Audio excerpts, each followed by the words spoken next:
Salam, salam sehat bagi kita semua dalam kasih Kristus dalam acara atau program Suara Kebenaran Gemit Kelasis Kota Kupang Timur. Kita akan masuk dalam perenungan firman Tuhan yang saya ambil dari Yohanes pasal 20 ayat yang ke-19 sampai dengan ayat yang ke-23.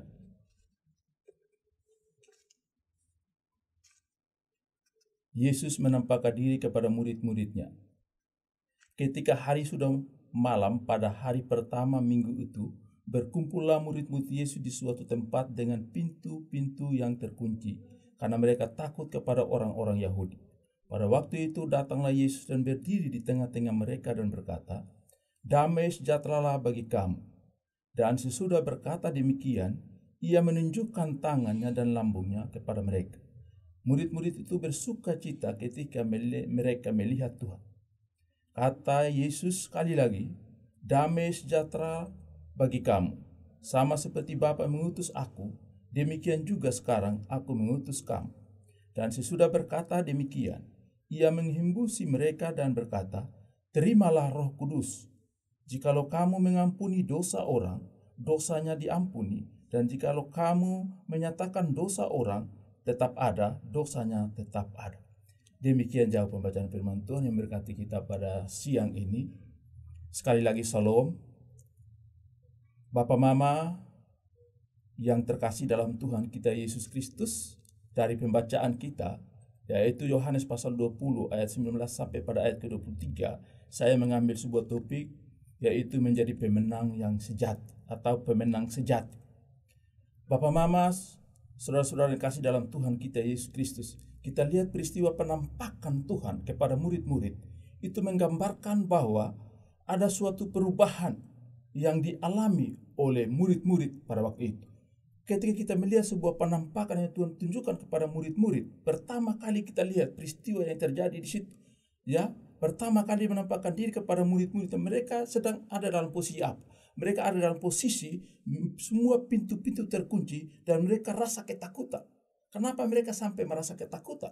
Karena ketika mereka bersama-sama dengan Tuhan, ya, mereka merasakan bahwa Tuhan menjaminkan hidup mereka. Tuhan adalah jaminan bahwa mereka tidak punya masalah. Yesus adalah jaminan bahwa mereka tidak punya apa-apa, tidak akan ada masalah dalam hidup mereka. Tetapi ketika Yesus mengalami penderitaan, rentetan masalah atau rentetan penderitaan Yesus, maka mereka merasakan bahwa ada sesuatu yang terhilang dalam hidup mereka. Ada masalah besar yang mereka hadapi dalam hidup mereka. Karena itu lewat peristiwa penampakan Tuhan Yesus kepada murid-murid menunjukkan bahwa ketika Yesus menjumpai mereka ada dalam suasana ketakutan, suasana keputusasaan, suasana yang mencekam bagi setiap diri mereka. Sehingga mereka ada dalam sebuah tempat dan mereka terkunci dengan pintu-pintu yang terkunci karena rasa ketakutan kepada orang-orang Yahudi. Yang kedua, apa yang terjadi di situ? Yesus hadir di tengah-tengah mereka dan Yesus menunjukkan tanda bahwa Yesus menunjukkan telapak kakinya, telapak tangannya yang berlubang paku, lambungnya dan tertusuk, dan mereka bersuka cita ketika melihat itu adalah Tuhan. Saudara-saudara yang terkasih dalam Tuhan kita Yesus Kristus, ketika Yesus menunjukkan bahwa tangannya yang terpaku, kemudian lambungnya yang tertikam, tanda bahwa Yesus telah bangkit dari hasil kematian. Kalau kita bicara tentang menjadi pemenang sejati atau pemenang di sini, Yesus menjadi pemenang berarti bukan dia menang dari sebuah kompetisi dan orang lain kalah. Bukan juga Yesus dia menyatakan sesuatu menjadi pemenang sejati, bukan berarti dia fighting atau berkelahi dengan orang lain dan orang lain kalah. Atau Yesus bukan juga bertanding atau berdebat dengan orang lain dan dinyatakan sebuah pemenang. Tetapi pemenang yang dilakukan oleh Yesus, yang ditunjukkan kepada murid-muridnya, termasuk kita sebagai orang percaya, adalah dia tunjukkan pemenang yang luar biasa. Melewati segala proses kesengsaraan yang mengantarkan dia untuk menjadi pemenang sejati. Yaitu di mana? Yesus harus menebus maut. Yesus harus bangkit dari kematian. Itu pemenang sejati yang luar biasa. Ketika Yesus datang kepada murid-murid, Dia menunjukkan bahwa dia adalah seorang pemenang sejati. Yang mana ketika Yesus ada dalam kesengsaraan, ketika Yesus terbunuh di atas kayu salib, murid-muridnya pada semua lari dan tidak mendekat kepada Yesus. Bahkan ketika Yesus disalibkan, Petrus 3 kali menyangkal Yesus ada bersama-sama di situ. Dia melihat Yesus sedang ada dalam kesengsaraan di atas kayu salib. Dan Yesus sudah menubuatkan dia bahwa dia akan menyangkal dia selama 3 kali sebelum ayam berkokok. Itu terbukti bahwa ternyata ketika murid-murid pada waktu itu, karena rasa ketakutan yang berkelebihan, mereka pun tidak ada bersama-sama dengan Yesus ketika Yesus ada dalam kesengsaraan, ada dalam tantangan hidup yang luar biasa. Menjadi pemenang sejati, murid-murid menyaksikan kesengsaraan Tuhan yang luar biasa. Dan mereka menghayati kesengsaraan itu bukan dengan menghayati dengan iman percaya mereka, tapi menghayati bahwa mereka merasakan bahwa ada yang terhilang dari hidup mereka. Tidak ada harapan bagi mereka. Karena Yesus adalah satu-satunya harapan mereka untuk mereka melihatnya dari segi kemanusiaannya saja. Tapi sesungguhnya Yesus itu sendiri, Allah itu sendiri yang memberikan kemenangan yang luar biasa dalam hidup setiap orang percaya, termasuk murid-murid pada waktu itu.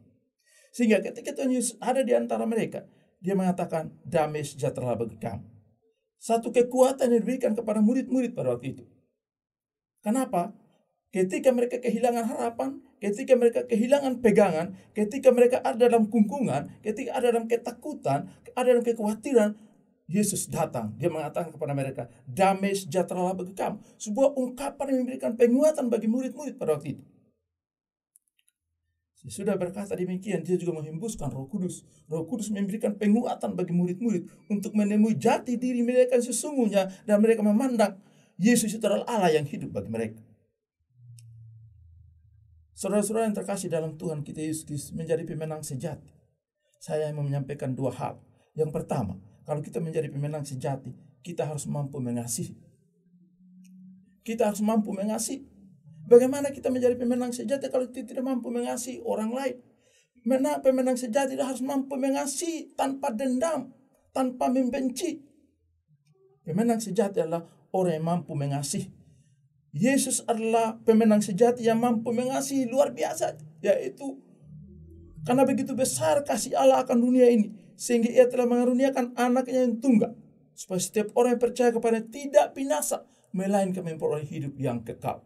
Itu bukti bahwa Yesus hadir, Yesus diutus oleh Bapaknya karena dia mengasihi dunia, mengasihi orang-orang percaya, melepaskan kita dari gebelenggu dosa.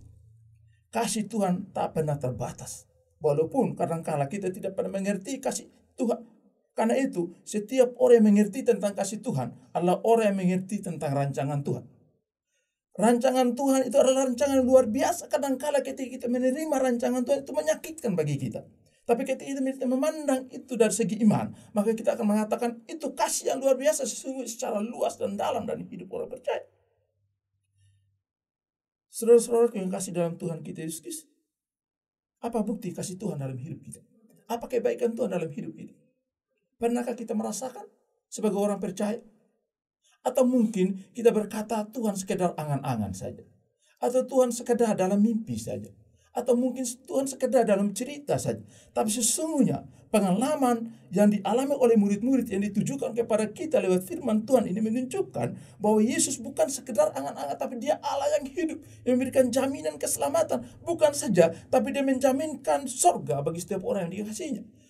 Mengasihi, mampu mengasihi, Yesus menjaminkan surga bagi setiap orang yang dikasihi. Bukan sekedar dia menjanjikan berkat hari ini. Kadang-kala orang berdoa hari ini untuk membutuhkan berkat Tuhan, tetapi kita tidak mampu mendalami kasih Tuhan yang lebih luas dan dalam, yaitu melebihi daripada apa yang kau harapkan hari ini.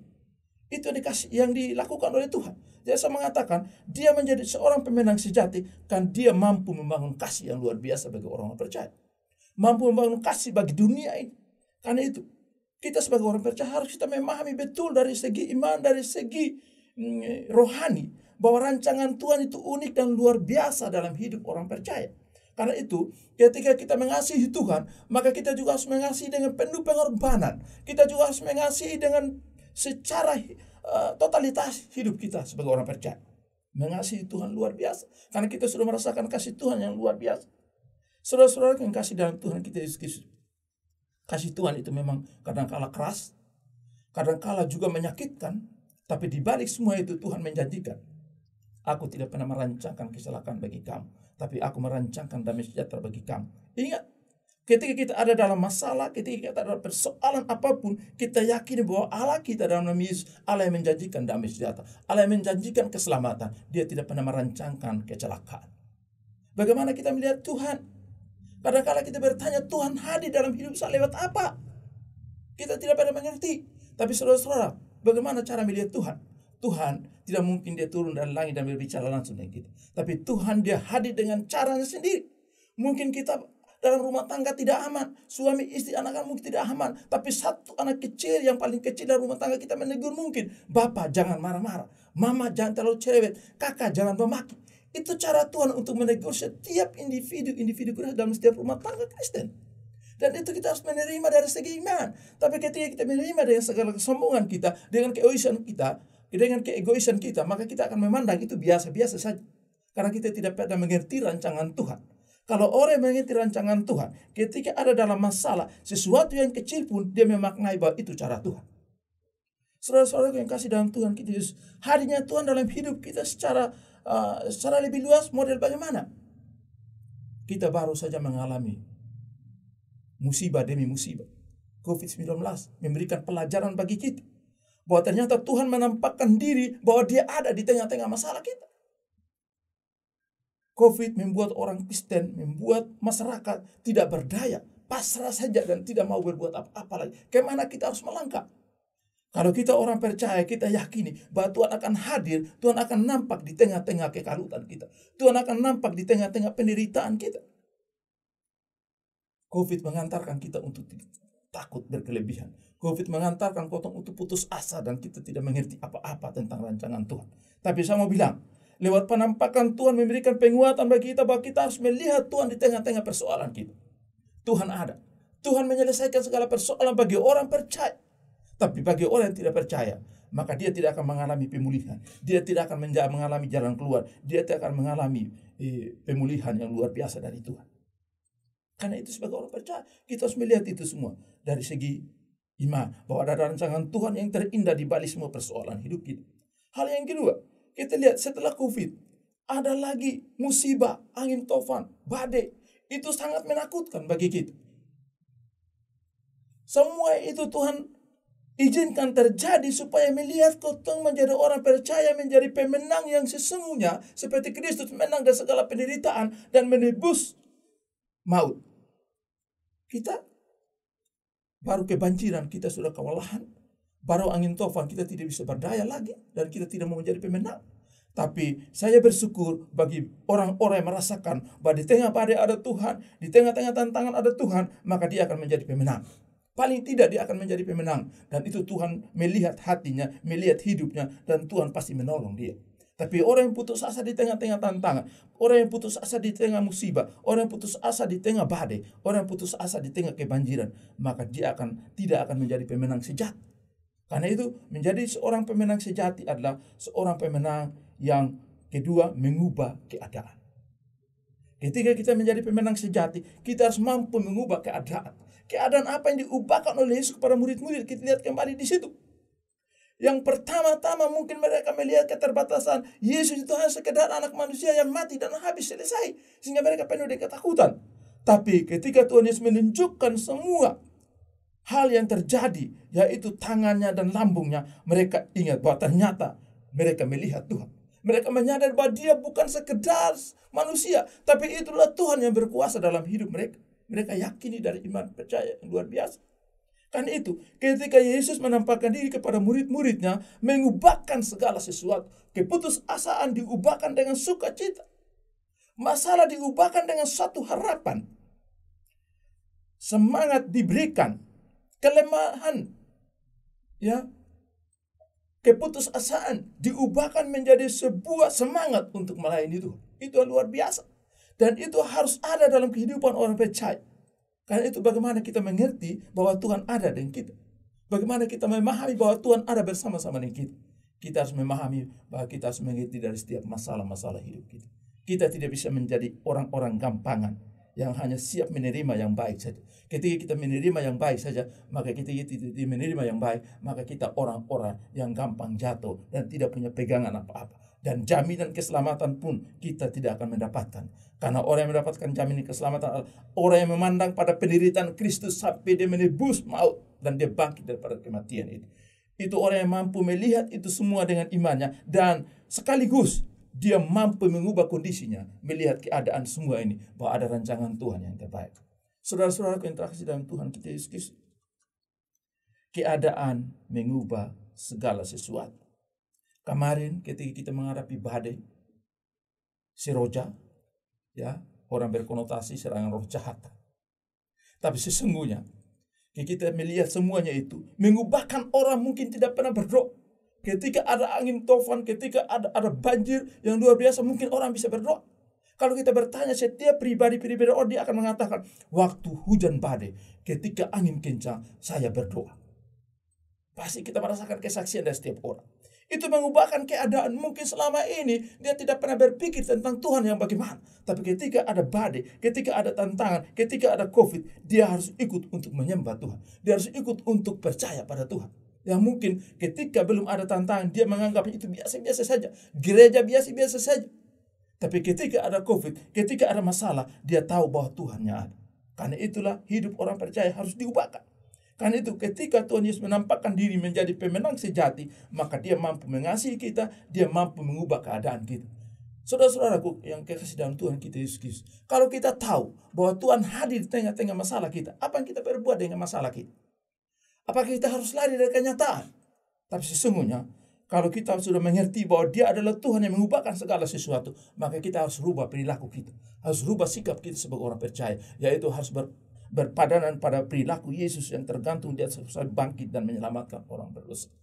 Kita harus mengubah hidup kita. Dari yang malas tahu dengan gereja, kita harus setia untuk beribadah. Yang malas tahu dengan beribadah rumah tangga, mungkin kita lebih setia untuk kita ada di sana. Yang mungkin malas untuk berdoa, kita harus mengubahnya untuk kita selalu berdoa. Mungkin kita yang sering marah-marah dan kita tidak pernah melihat damai sejahtera dalam hidup kita, harus lebih tenang lagi berserah diri dalam tangan Tuhan. Mungkin kita lebih banyak menilai orang lain tanpa menilai diri kita sendiri. Maka hari ini mulai untuk kita menilai diri sendiri kita. Supaya orang lain jangan menilai kita. Harus kita menilai diri kita dulu. Karena itu saudara-saudara yang terkasih dalam Tuhan kita Yesus Kristus, menjadi pemenang sejati. Itu harapan Tuhan kepada orang percaya. Harapan bagi kita semua menjadi pemenang sejati tidak gampang. Penuh dengan perjuangan. Penuh dengan pengorbanan yang luar biasa. Sebuah peristiwa yang terjadi, yang dialami oleh seorang pemuda. Ada sebuah cerita. Saya akan mengakhiri renungan ini sebuah cerita. Seseorang yang tidak pernah mengerti rancangan Tuhan ketika dia berhasil dalam sebuah perjuangan. Ada sebuah cerita. Ada seorang raja yang memiliki seorang putri. Dan kemudian putrinya ini harus kawin dengan seorang pemuda di sekitar kampung yang ada di situ.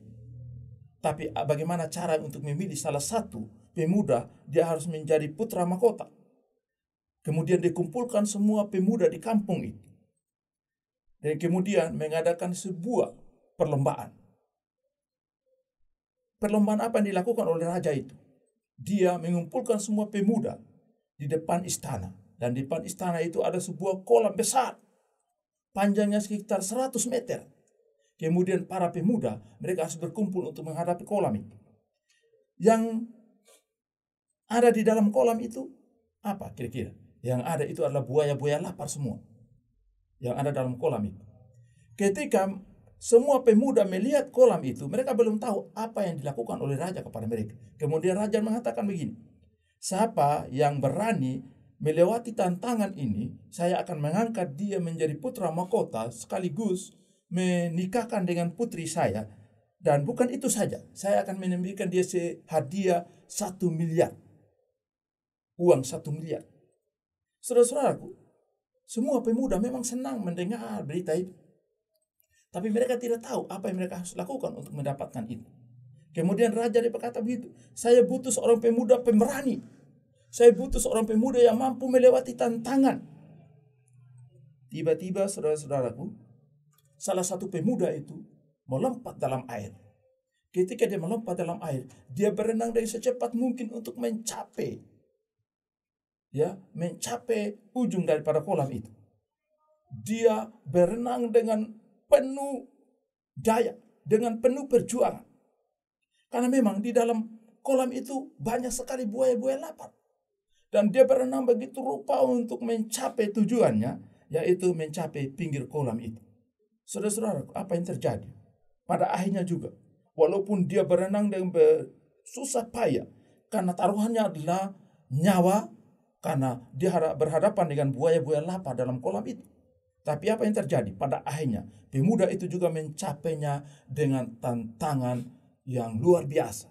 Mencapai sebuah pinggir kolam dengan begitu luar biasa. Setelah dia sampai di pinggir kolam, raja datang mendekat kepadanya. Dia bertanya kepada dia, "Hai anak muda, sekarang engkaulah salah satu dari semua pemuda yang telah berhasil melewati tantangan.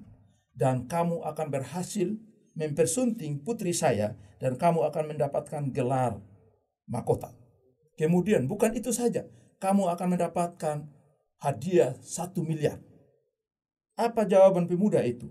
Dalam keadaan muka penuh dengan ketakutan, penuh dengan kesan yang belum, keadaan yang belum baik karena melewati tantangan tadi itu, maka dia jawab kepada raja dengan berkata, "Tuan Raja, soal putri, soal mahkota, soal uang 1 miliar saya tidak pikir itu semua. Yang saya pikirkan adalah siapa yang menolak saya tadi ketika sampai saya jatuh dan saya harus mempertaruhkan nyawa sepanjang saya berjuang tadi." Bayangkan Bapak Mama, saudara-saudara yang terkasih dalam Tuhan kita Yesus Kristus. Ternyata ketika dia jatuh dalam kolam itu hasil daripada rancangan jahat dari teman-teman. Mungkin dia ditolak secara tiba-tiba dan dia terjatuh dalam kolam. Tapi dia berusaha untuk melewati itu semua dengan penuh keberanian. Walaupun ada dalam kondisi yang tidak seimbang. Saudara-saudaraku, bukan lagi dia bersyukur terhadap mahkota, terhadap berkat yang sudah dijanjikan tadi. Tapi dia melihat latar belakangnya, siapa yang menolak dia, siapa yang membuat dia sampai jatuh dalam kolam. Saudara-saudara, ini memberikan pelajaran bagi kita. Bahwa ternyata ketika Tuhan rancangkan sesuatu bagi kita untuk mencapainya, sesungguhnya kita harus mengalami tantangan yang kadang-kala menyakitkan. Tapi kita tidak memahami itu. Dan kita lebih banyak mempersalahkan orang lain. Kita lebih banyak membenarkan diri, tapi kita pernah mengucap syukur dalam segala hal. Bahwa ternyata cara Tuhan itu unik dan luar biasa bagi orang percaya. Karena itu, ketika kita melihat sebuah cerita ini, memberikan inspirasi bagi setiap orang percaya. Mulai hari ini, jangan lagi menjadi pendendam. Mulai hari ini, bangunlah cinta kasih di antara kita. Mulai hari ini, ubahlah keadaan kita lebih baik daripada hari ini. Dan lebih baik lagi untuk hari esok dan seterusnya. Dan itu bukan sekedar untuk diri kita sendiri. Tapi kita juga harus mampu menjadi berkat bagi sama kita. Sehingga perjuangan kita untuk menjadi pemenang sejati bukan menjadi pemenang yang semu. Tapi menjadi pemenang untuk menjadi kesaksian dan menjadi kemuliaan bagi nama Tuhan. Firman Tuhan memberkati kita siang ini. Amin. Kita akan masuk dalam doa. Kita akan mengangkat beberapa pokok doa yang kita doakan pada siang ini. Mari kita sama-sama berdoa. Ya Tuhan Allah Bapa kami di sorga, Bapa dalam nama Yesus Kristus, terima kasih Tuhan atas firman-Mu yang kami dengarkan hari ini. Kami semua yang mendengarkan firman ini Tuhan, kami sangat terbatas. Hamba-Mu juga yang menyampaikan firman ini Tuhan sangat terbatas. Tapi kami percaya Roh Kudus yang tidak pernah terbatas itu memampukan bagi kami semua yang dengar firman ini. Dan juga memampukan hamba-Mu juga yang menyampaikannya. Ya kami terus menjadi berkat bagi sama kami. Mampu melewati tantangan tetap bersyukur pada Tuhan. Dan apapun masalah hidup kami tetap berpegang pada kehendak Tuhan. Terima kasih Tuhan. Kami juga berdoa bagi jemaat-jemaat Tuhan dimanapun mereka berada Tuhan. Di mana mereka ada dalam berbagai macam masalah hidup. Ada dalam berbagai macam persoalan rumah tangga mereka. Ada dalam berbagai macam persoalan pekerjaan mereka. Kami minta Tuhan, Engkau pergi melawat mereka semua dengan cara-Mu sendiri Tuhan. Karena itu kami minta Tuhan Yesus, Engkau melawat setiap orang yang ada di setiap tenda-tenda pengungsi. Akibat daripada badai seroja yang baru saja terjadi Tuhan. Ketika kami melihat semuanya ini Tuhan, seolah-olah kami tidak berdaya melihatnya. Tetapi Tuhan, Setiap anak-anak Tuhan yang mengalami musibah ini, Engkau berikan mereka kekuatan, Engkau berikan pengharapan bahwa ketika melihat masalah ini, mereka boleh pandang pada Tuhan yang tidak terbatas itu. Dia akan memberkati mereka. Mereka akan diberikan jalan keluar dari semua persoalan-persoalan mereka hadapi Tuhan.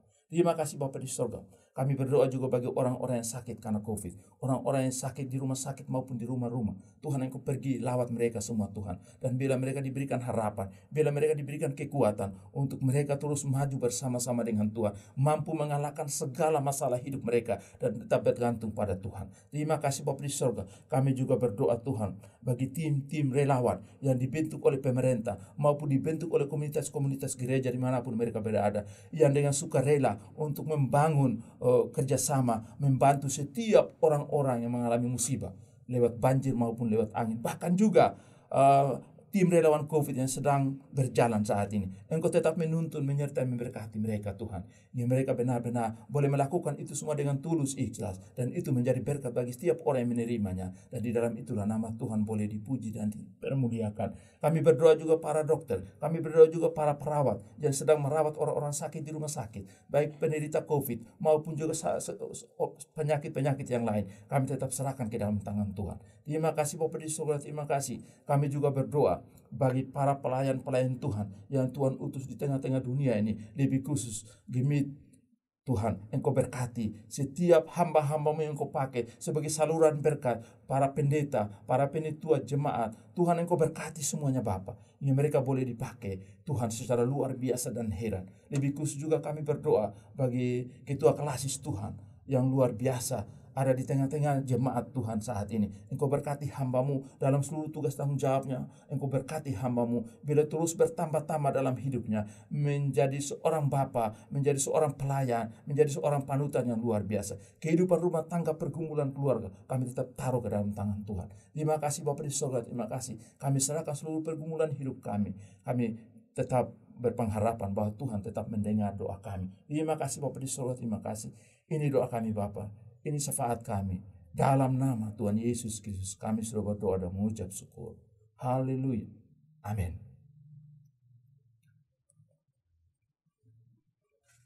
Salam. Selamat memulai hari baru. Dan saya percaya Roh Kudus menuntun kita dan kita boleh memperoleh kekuatan untuk kita terus berjalan bersama-sama dengan Tuhan. Saya percaya bahwa setiap anak-anak Tuhan yang berpengalaman pada Tuhan, maka apapun dilakukannya, Tuhan tidak pernah meninggalkan kita. Tuhan Yesus memberkati kita. Salam.